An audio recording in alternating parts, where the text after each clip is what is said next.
उपस्थित सर्व भाविक आणि सज्जन, सर्व भाविक आणि समर्थ सेवेकरी, राज्याच्या देशाच्या सीमारेषा ओलांडून स्वामींच्या चरणावर नतमस्तक होण्यासाठी, स्वामी कार्य जनसामान्यांपर्यंत पोचवण्यासाठी सेवेकऱ्यांचं ग्राम अभियान जनसन्मुख पोचवण्यासाठी पोस्टमनप्रमाणे जनतेत असणारे अनेक दुःखी कष्टी भाविक आहेत, कुटुंब आहेत, उद्ध्वस्त झालेले प्रपंच आहेत, मनं आहेत, न कळत देशाचं धर्माचं काम चोख बजावण्यासाठी आपला बहुमोल वेळ खर्ची घालून आपण इथे प्रधान केंद्रात आलात. आत्ताच मागाशी आरतीपूर्वी ऐक्यमंत्र आणि त्याचं महत्त्व देशवासियांपर्यंत पोचलं जावं म्हणून आपण तो मंत्र म्हटलेला आहे. या ऐक्यमंत्रानं देशात आणि जगात ऐक्य नांदावं. जगात आणि देशात तिसऱ्या महायुद्धाचे ढग जमा झालेले आहेत आणि माणसं मारून कोणालाही समाधान कधीच मिळत नाही हे माहीत आहे. तरीसुद्धा माणसं दानवी प्रवृत्ती स्वीकारतात. त्याचं कारण तिथे कुणी संत गेला नाही. भारत सोडला तर कुठल्याही विदेशामध्ये स्वास्थ्य सौख्य मिळण्यासाठी एकही संत विदेशात पोचलेला नाही. हे मुख्य कारण आहे. आपण जाणकार आहात. म्हणून या देशात तरी स्वास्थ्य, सौख्य, समाधान, मनःशांती, न कळत देशाची धर्माची सेवा आपल्या हातून घडावी ही माफक अपेक्षा स्वामी कार्याची आहे. हे जर आपणाला पटत असेल तर निश्चितपणे आपण पोस्टमनची जिम्मेदारी गरजूंपर्यंत आपण ती पोचवावी हे कळकळीचं आवाहन. मागाशी आमच्या शास्त्रीनं उद्या आणि परवाची येणाऱ्या सणाची माहिती दिली. उद्या हुताशनी पौर्णिमा, होळी. भगिनींना एक प्रश्न पडलेला होता की ग्रहण आहे, मग होळी केव्हा करायची, सत्यनारायण केव्हा करायचा, याचा उलगडा मगाशी केलेला आहे. तो उपक्रम उद्याच आहे. परवा ग्रहण आहे, तदनंतर त्याची कर आहे. याची सविस्तर माहिती आपणाला दिलेली असून उद्याच्या 2 तारखेला धुलीवंदन आहे. या साऱ्या बाबी आगामी आलेल्या चंद्रग्रहणामुळं त्याचे होणारे जगावर, देशावर, राजसत्तेवर त्याचे विपरीत आणि प्रतिकूल परिणाम होणार आहे, एका शब्दात बोलायचं झालं तर.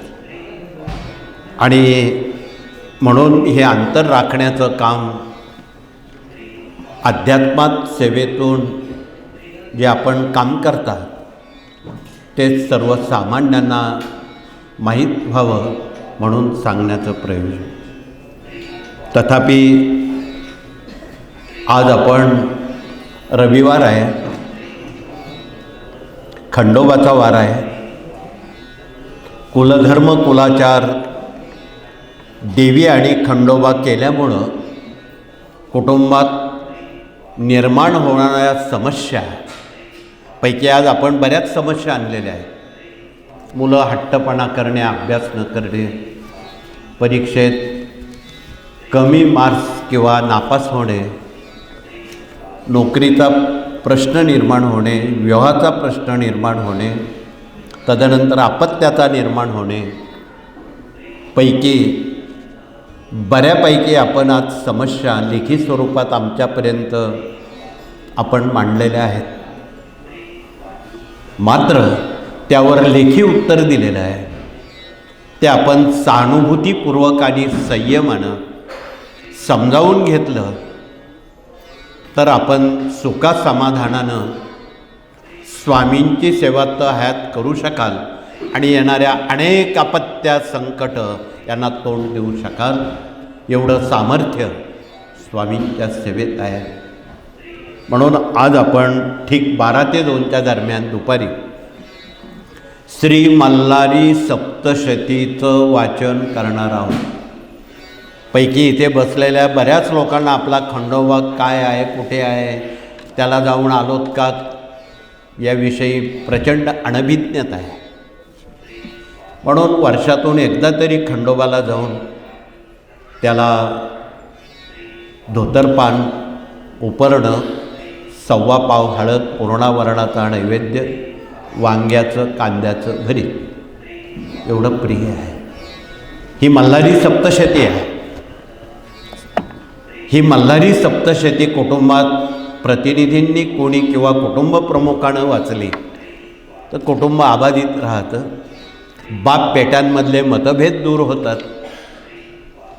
कुटुंब एक दिलानं गुण्यागोविंदानं नांदतं. त्याला खंडोबा म्हणतात.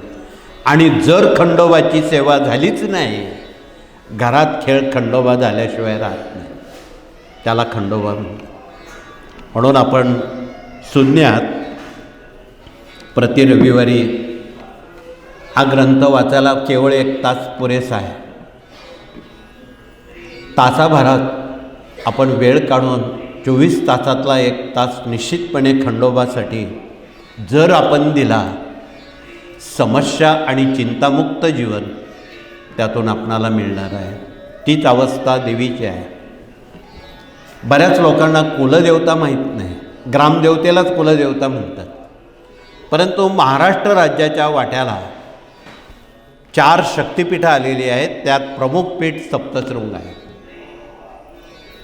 दुसरं तुळजापूर आहे. तिसरं कोल्हापूर आहे. चौथं माहूर आहे. इथे महाराष्ट्रातले जेवढे रहिवासी आहेत पैकी त्यांच्या ह्या कुलदेवता आहेत. म्हणजे आई आहे. कुलदेवता म्हणजे आई, कुलदैवत म्हणजे वडील. प्रत्येक वंशाला आईवडील आहेत. येणेप्रमाणे आपण देवी खंडोबाला जाऊन आणि अधिक सविस्तर माहिती सांगायचीच झाली तर छत्रपतींनी 400 वर्षापूर्वी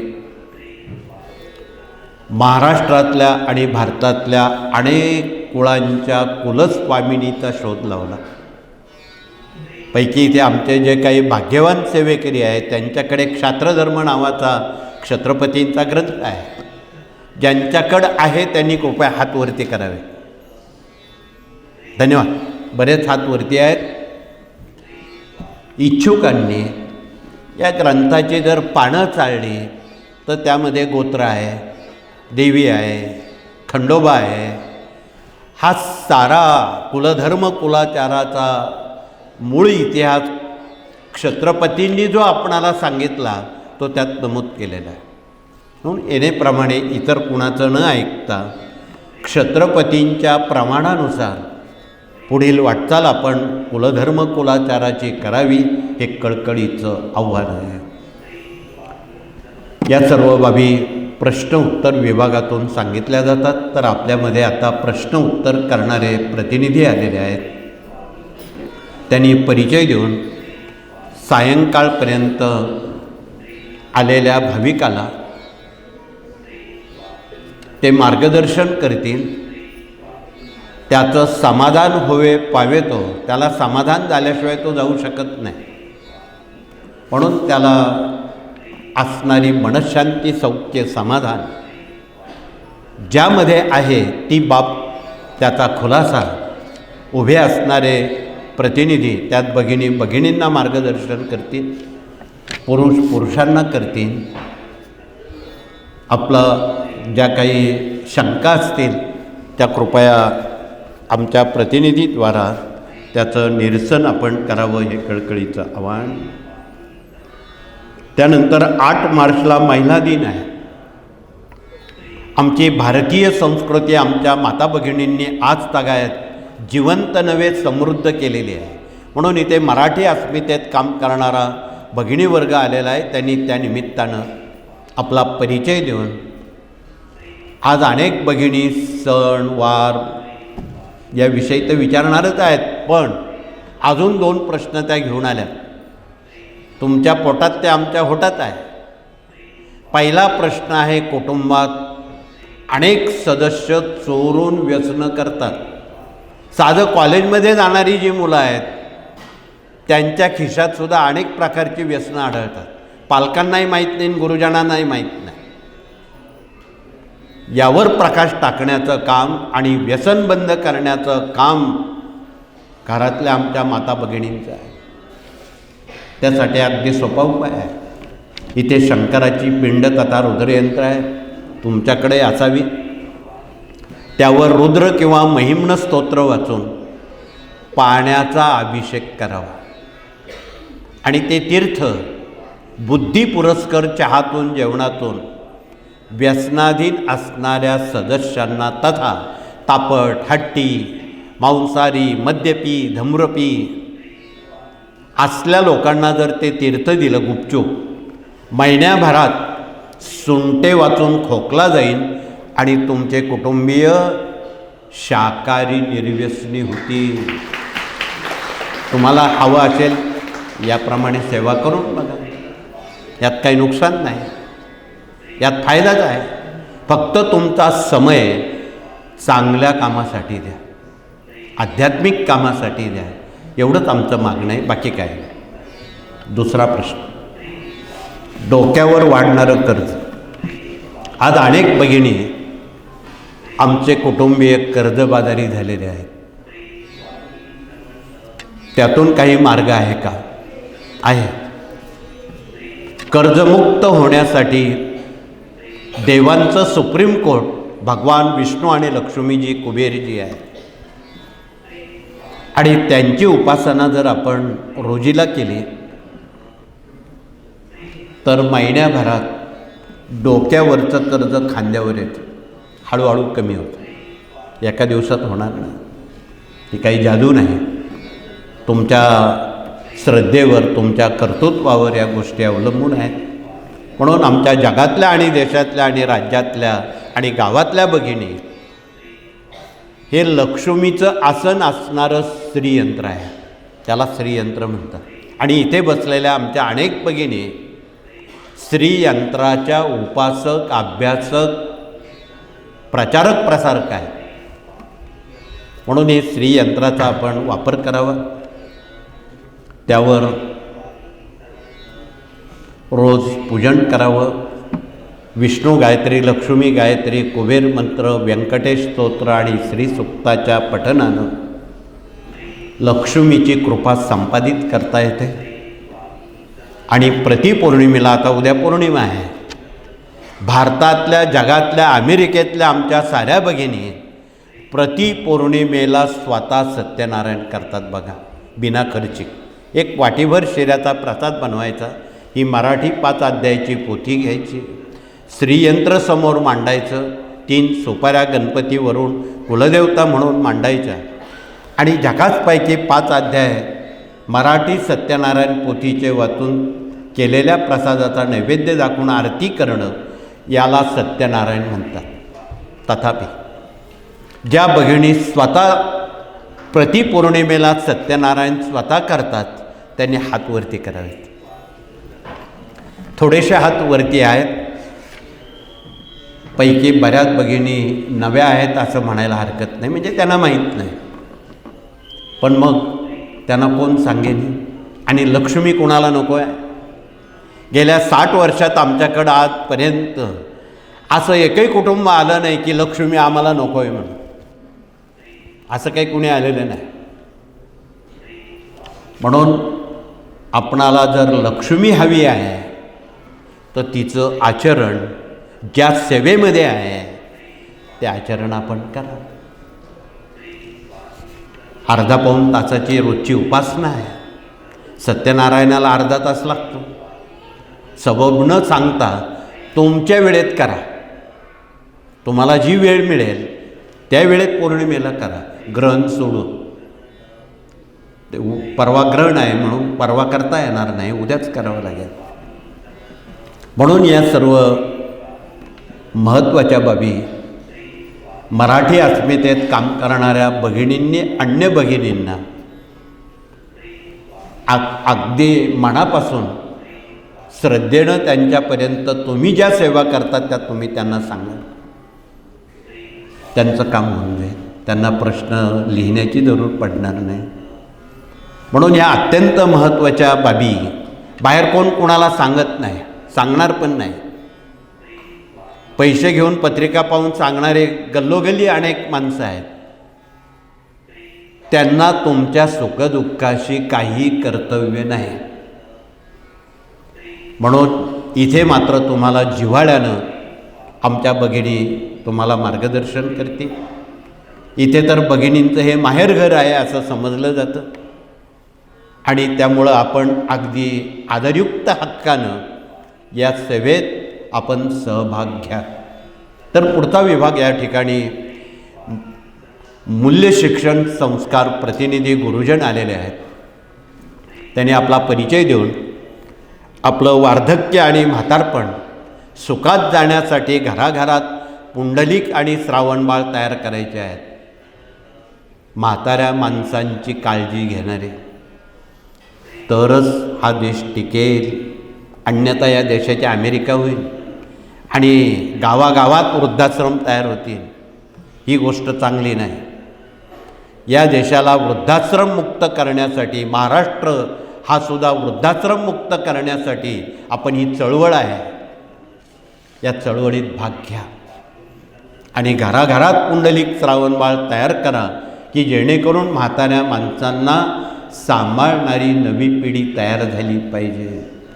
ती टी व्ही समोर मोबाईल हातात घेणारी पिढी तयार होणार नाही. म्हणून आपणाला कळकळीचं सांगणं आहे, हे आपणाला पटेल निश्चित आहे आणि याचे आपण आपल्यापासून सुरुवात करावी हे कळकळीचं आव्हान आहे.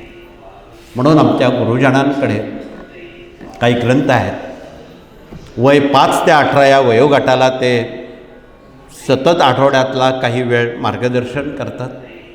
शाळा विद्यापीठांमध्ये जातात आणि त्यांना मूल्य शिक्षण आणि संस्काराचं महत्त्व सांगतात, काही गोष्टी सांगतात, तरच त्यांना ते पटते. पुढचा विभाग या ठिकाणी विवाह मंडळ आलेलं आहे. ही सुद्धा समस्या ऐरणीवर आहे. जनतेत खूप समस्या आहेत. केवळ रामायण महाभारत शिवपुराण वाचून हे प्रश्न सुटणार नाहीत. ते ऐकायला गोड लागतं याशिवाय आम्ही सहमत आहोत. ते ऐकू नये असं म्हणणार नाही, ते ऐकावं जरूर. परंतु डोकं दुखतंय गोळी डोक्याचीच घ्यावी लागते, पोट दुखतं पोटाचीच घ्यावी लागते, इतर गोळ्या चालणार नाही. या मानवी समस्या आहेत. म्हणून विवाह मंडळानं कंबर कसलेली आहे आणि गेल्या 60-70 वर्षात स्वामींच्या कृपेनं जेवढी विवाह झाली, आज तगायत एकही घटस्फोट फारकती झालेल्या नाही. आणि विवाह मंडळानं पुढचं पाऊल आता उपवर मुलामुलींची तर लग्न होतीलच, ते आपण करतोच आहे साखरपुड्यात बिना हुंड्यानं. पण दुसरं पाऊल समाजात नाकारलेलं किंवा नकारार्थी दृष्टिकोन असणारे ज्या काही विधवा महिला आहेत, मुली आहेत, विधुर मुलं आहेत, त्यांना जोडीदार कोण देईल? आत्महत्या कुठल्या निमित्तानं होतात त्या थांबवण्याचं सूत्र विवाह मंडळाकडे आहे. म्हणून आपण पुनर्विवाह या संदर्भात देखील परवा कृषी महोत्सवामध्ये विकलांग जे आहेत, जे अंध आहे, मूक आहे, बधीर आहे, समाजात त्यांना वेगळ्या दृष्टिकोनानं बघितलं जातं, अशांना सुद्धा जोडीदार देण्याचं काम एकट्या नाशिक जिल्ह्यात 1100 विकलांग निघाले. दिव्यांग. त्यातल्या 18 लग्न त्याच दिवशी कृषी महोत्सवात करण्याला संधी मिळाली बिना हुंड्यानं.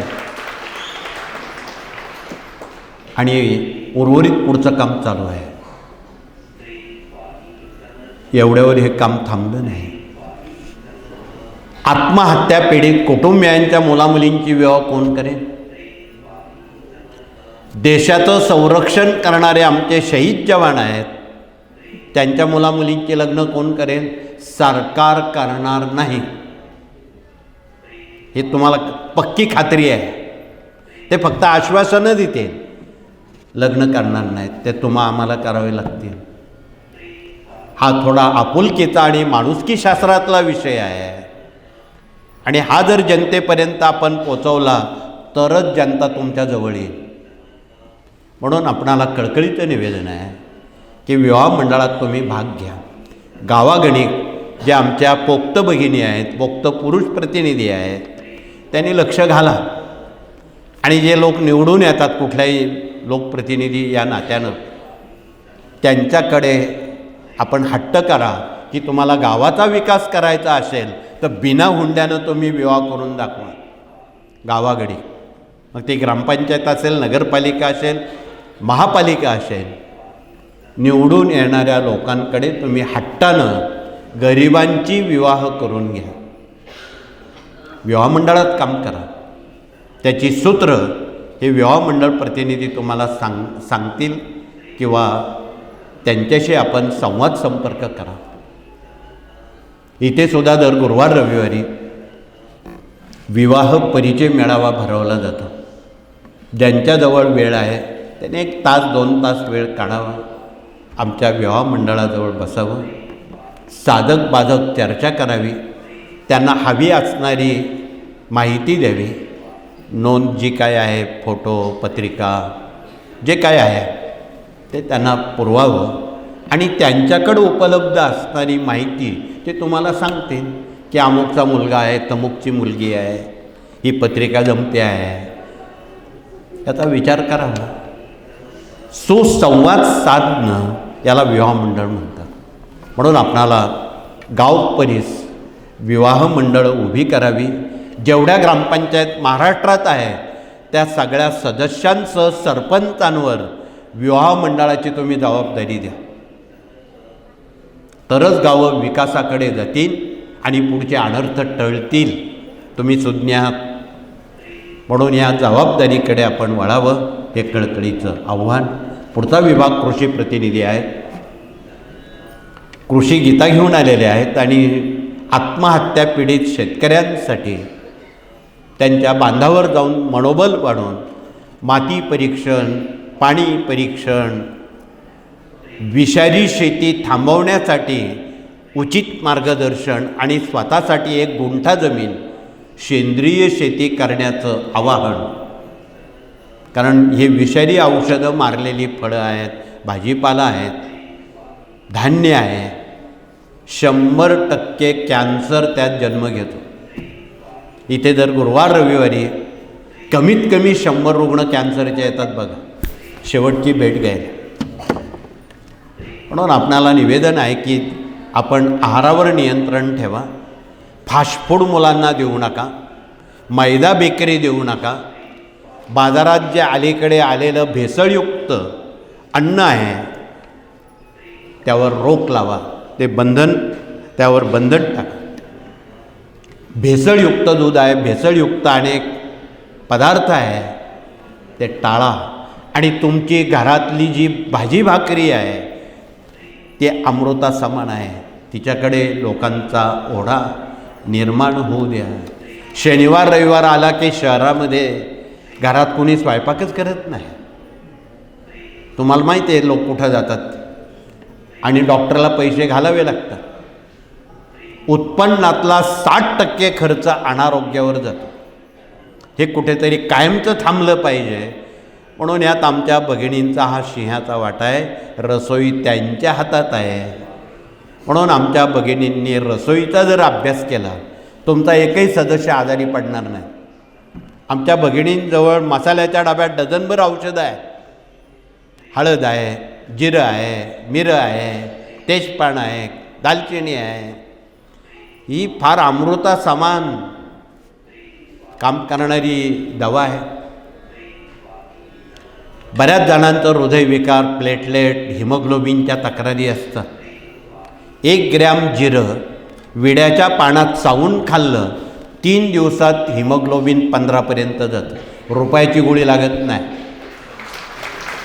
आमच्या भगिनींनी जर ही डॉक्टरकी केली तर तुमचा एकही सदस्य आजारी पडणार नाही. म्हणून तुम्ही नव्या पिढ्यांना, जुन्या भगिनींनी नव्या पिढ्यांना हे स्वयंपाकशास्त्र शिकवा. नव्हे मसाल्याच्या डब्यावर PhD करा. या गोष्टी लवकर पटणाऱ्या नाही आहेत. म्हणून आपण त्या पटवा, त्या सांगा. आरोग्य हा एक मौलिक विभाग आहे. म्हणून यावर आपण लक्ष केंद्रित भगिनींनी, मुलींनी करावं. मुलींना तुम्ही हे शिकवा. बऱ्याच मुलींना स्वयंपाक करताना अनेक अडचणींना तोंड द्यावं लागतं. पाकशास्त्र त्यांना जमत नाही. आमचा खानदेश तोडला तर बऱ्याच मुलींना पुरणाच्या पोळ्या, मांडे करता येत नाही.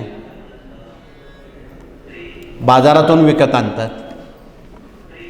पण ही कला जर विसरली पुढे काय होईल? म्हणून प्रत्येक मुलींना पाकशास्त्रात निपुण करणं ही पाल्यांची जिम्मेदारी आहे, आईची जिम्मेदारी आहे. म्हणून आईला दुय्यम भूमिका घ्यावी लागते. दुय्यम कोणती?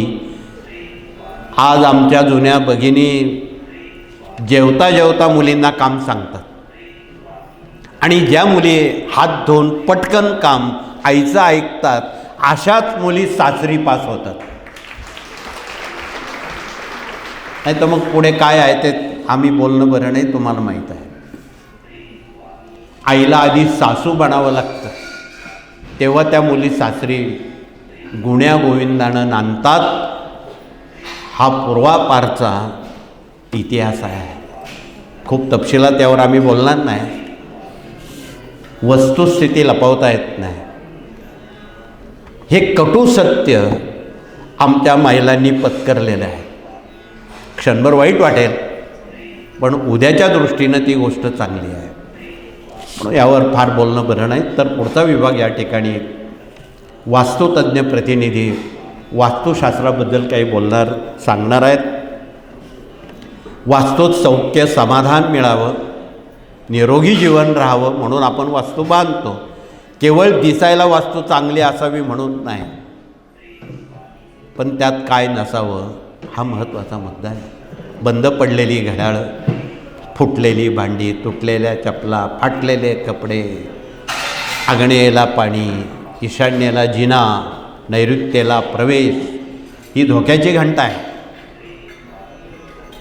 बऱ्याच भगिनींच्या घराला किचनला काळा कडप्पा दगड लावलेला आहे. इथे ज्या भगिनींच्या घराला काळा दगड लावलेला असेल, कृपया त्याने हात वरती करावे. म्हणजे आम्हाला त्यांना सांगता येईल. थोडेसे हात वरती आहेत, हरकत नाही, घाबरून जाऊ नका. त्या काळ्या दगडाला पांढरा कलर ऑइल पेंट लावला, काही दिवसात, 3-4 दिवसात ही बिमारी, ही संकटं, आजारपणाची, डोक्यावर कर्ज वाढण्याची बंद होतात. इतकं सोपं आहे, तोडफोड न करता. म्हणून आपणाला निवेदन आहे, तोडफोड रहित वास्तुशास्त्र सांगणारे हे उभे असणारे आमचे प्रतिनिधी आपल्यात बसलेले आहेत, उभे आहेत. त्यांच्याशी आपण संवाद साधा.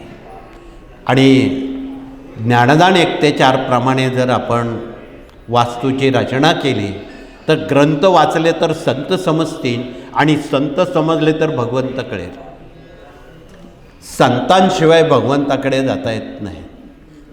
ही अनादिकालची उपमा आहे.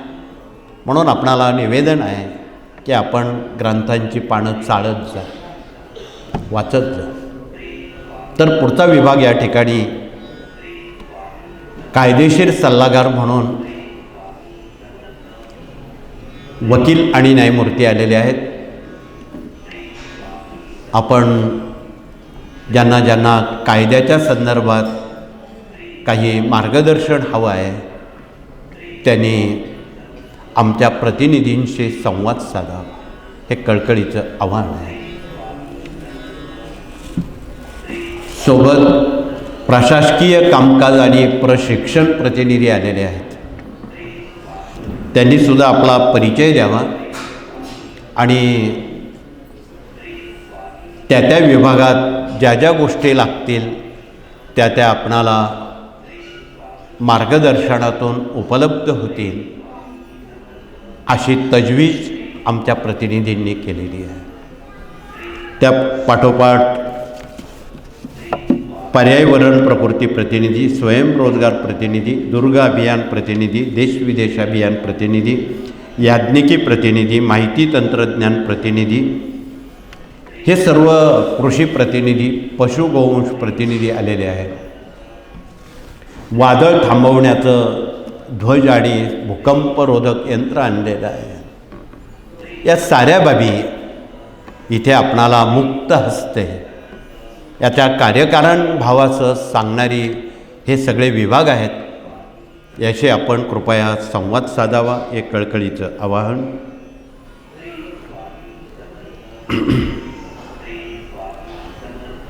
या सर्व बाबी आपण या 18 विभागातून कृपया समजून घ्याव्यात. मी अधिक वेळ आपला घेणार नाही. आपण गेले काही तास इथे समस्यामुक्त, चिंतामुक्त आणि मनःशांती शोधण्यासाठी आपण आलात. आणि मनःशांती फक्त अध्यात्मातून मिळते, ती बाजारात विकत मिळत नाही. म्हणून अगदी सुटसुटीत आणि थोडक्यात आणि डोळस आणि प्रामाणिक आणि पारदर्शकपणे आपणाला या सर्व बाबी करणं गरजेचं आहे. म्हणून दिव्यानं दिवा, ज्योतीनं ज्योत लावून स्वामींना भूषणावं होईल असं आपण वागावं. त्यांच्या इच्छेत आपली इच्छा घालून राहावं आणि महिन्याकाठी 10 कुटुंबांना स्वामी महाराजांचं कार्य सांगावं आणि त्यांना एवढंच मागावं, आम्हाला वेळेचं दान करा, समयदान. जो स्वामी कार्याला मदत करेल त्याचा योगक्षेम, त्याला आशीर्वाद स्वामी देतील, एवढं धरून चला. म्हणून आपला वेळ चांगल्या कामासाठी खर्ची घाला. टी व्हीसाठी किंवा चित्रपटासाठी घालू नका, त्यात काही आउटपुट मिळणार नाही. देशकार्य, धर्मकार्य, समाजकार्य, आध्यात्मिक कार्य, या कार्यात त्याची रेलचेल आहे, त्याकडे आपण दृष्टी टाकावी. एवढंच कळकळीचं सांगून उद्याच्या होळीच्या सणाच्या आपणा सर्वांना मनापासून शुभेच्छा, धन्यवाद देऊन, हात जोडून प्रार्थना करून आपण हे सत्र प्रार्थनेनं थांबवू. आता प्रार्थना होईल. सर्वप्रथम भगिनी वर्ग नंबर 1च्या गेटनं समाधी मठाला आणि औदुंबराला परिक्रमा न करता तडक दरबारात येतील. हात जोडून स्वामींना विनंती करून जागेवर बसतील. नंबर 2च्या गेटनं त्याप्रमाणे मौनानं पुरुष प्रतिनिधी येतील. आणि काही काळ आपण थोडं मौन पाळलं तर ही ऊर्जा तुम्हाला घरपोच नेता येईल. मौनम सर्वार्थ साधनम. तुम्ही मौन 1 तास पाळून बघा काय होतं बघा. काही नुकसान झाली तर आम्ही भरपाई भरून देऊ. म्हणून मौन पाळून बघा. म्हणून आपण मौनम सर्वार्थ साधनम या उक्तीप्रमाणे त्याचं पालन करावं. एवढंच सांगून हात जोडून आपण प्रार्थना करू. आणि द्वितीय सत्रामध्ये जे भाग्यवान लोक आहेत, ज्यांना 2 तास वेळ आहे, त्यांनी मल्हारी सप्तशतीच्या पारायणाला बसायचं आहे. तेवढ्या सेवेनं त्यांना समस्यामुक्त, चिंतामुक्त जीवन अनुभवायला येईल. म्हणून जे भाग्यवान असतील ते बसतील. एवढीच विनंती आपणाला आहे. आपण आता प्रार्थना करू आणि पुढील नियोजन आमचे प्रतिनिधी आपणाला सांगतील त्याप्रमाणे आपण करा. श्री स्वामी समर्थ.